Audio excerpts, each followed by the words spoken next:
Menanggapi adanya rencana gugatan ke Pengadilan Tata Usaha Negara Bengkulu oleh Ita Jamil selaku penasihat hukum Kades Dusun Baru Kecamatan Ilir Talo nonaktif Ibran atas SK pemberhentian sementara dari Bupati Selomba Erwin Oktavian.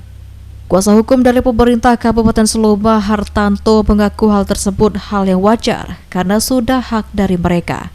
Hartanto mengatakan dilakukannya pemberhentian sementara oleh Bupati Selomba karena dalam prosesnya Pemkab Selomba sudah melalui tahapan dan prosedur yang sesuai. Berdasarkan fakta dan data di lapangan yang telah didapat, disimpulkan bahwa Ibran telah melanggar larangan dan kewajiban sebagai seorang kades. Perlu diketahui status dari pemberhentian Ibran adalah pemberhentian sementara. Artinya besar kemungkinan Ibran bisa diangkat kembali menjadi kades dengan beberapa ketentuan, diantaranya tidak mengulangi pelanggaran larangan dan kewajiban. Namun jika terjadi sebaliknya, maka Ibran bisa saja diberhentikan secara definitif atau permanen.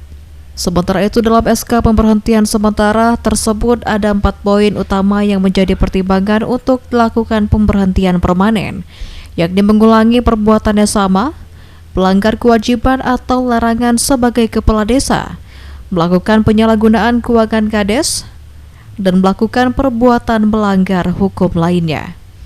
Jadi begini, pemberhentian sementara Kades Dusun Baru itu sudah melalui tahapan dan prosedur. Jadi perlu kami tekankan bahwa pemberhentian ini dikarenakan melanggar larangan dan kewajiban. Nah, kalau mereka mau memetunkan, itu sudah hak mereka demi kepastian hukum. Sebelumnya, pasca diterima SK Bupati Selomba tentang pemberhentian sementara, Ibran menyatakan siap menggugat SK tersebut ke PT UN Bengkulu. Hal ini disampaikan oleh kuasa hukum Ibran yakni Ita Jamil, yang menurutnya melalui PT UN lah salah satu jalan yang bisa diambil untuk mengetahui prosedur administrasi yang dilakukan oleh pemerintah kabupaten atau Pemkab Selomba sudah sesuai atau tidak. Jika tidak ada perubahan, rencananya gugatan ke PT UN Bengkulu akan didaftarkan pada pertengahan Juni ini atau setelah Hari Raya Idul Adha. Menurut Ita Jamil, pemberhentian kades hanya bisa dilakukan jika terdapat 3 hal, yakni mengundurkan diri, meninggal dunia, atau berhalangan tetap yang benar-benar membuat dirinya tidak bisa melaksanakan tugas sebagai kades. Hal tersebut menurutnya tidak dilanggar oleh kades. Petun ini kan pengadilannya untuk administrasi ya, kalau ada pelanggaran dan lain sebagainya.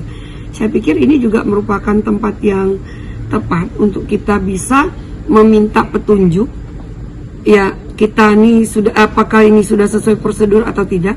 Ya, kalau memang sesuai prosedur kita kan akan hormati. Tapi kalau tidak sesuai dengan prosedur, di saat ada hak kita yang dilanggar, kita juga wajib untuk menuntut dan mengembalikan hak kita seperti itu. Sementara itu, pemberhentian Kades Dusun Baru tersebut bermula adanya pengaduan masyarakat Desa Dusun Baru tentang dugaan perbuatan asusila yang dilakukan oknum Kades tersebut hingga pemicu terjadinya gelombang unjuk rasa beberapa waktu lalu, yang puncaknya warga setempat melakukan penyegelan terhadap kantor desa.